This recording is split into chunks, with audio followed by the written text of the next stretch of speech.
potential fall election. I mean, that's what we keep hearing. How do Canadians feel about that, about a fall election? Well, when we ask Canadians about how they feel about a fall election, it's like 49-44. 49%, or almost one out of every two, are opposed to or somewhat opposed to an election, and 44% are okay with an election this coming fall. And I actually think that 44% number is quite high, because I think for a lot of Canadians, their default position is not to have a federal election and not to be very enthusiastic about a federal election. So to say that no one wants an election would be wrong, that a significant proportion are open. And I think a lot of that has to do with the fact that we're doing better on the vaccinations. It looks like we're over the hump and that we might get to some sort of quasi-normal this fall. What is another reason why the Liberals might push for a federal election? I'm specifically thinking about the CRB. Yes, the checks, those juicy checks that are going out to Canadians and Canadian enterprises.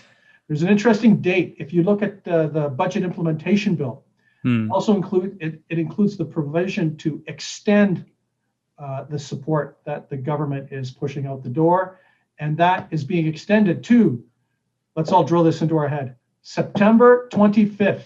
Canadians, listeners, viewers, if you are receiving your CERB checks, write that in your calendar, because that's probably the last time that you will receive a CERB check.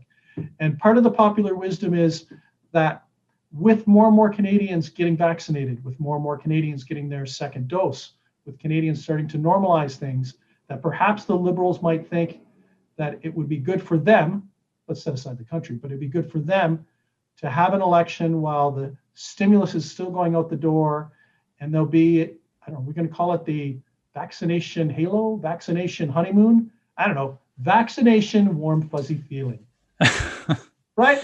And that sounds good. And the Liberals go for that early window before the cuts check off, the checks are cut off, and that Canadians start worrying about what kind of jobs they might have now that they're no longer receiving stimulus checks. Prime Minister Justin Trudeau also went to Europe for an in-person G7 summit, and he got to appear very statesmanlike. He was doing small talk with the Queen and U.S. President Joe Biden.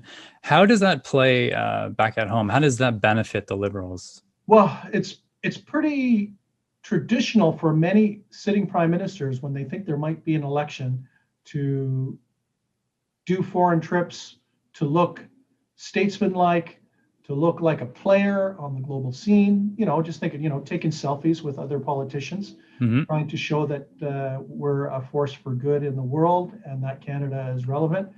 And so it's not a big surprise. It's just another, I guess, Michael, we'll start to stack up all these things, right? Like the CERB checks, the vaccinations, the foreign trips, as to kind of laying the foundation for a possible fall election that the Liberals might want. Whether the opposition parties give them the election, completely different story, Michael.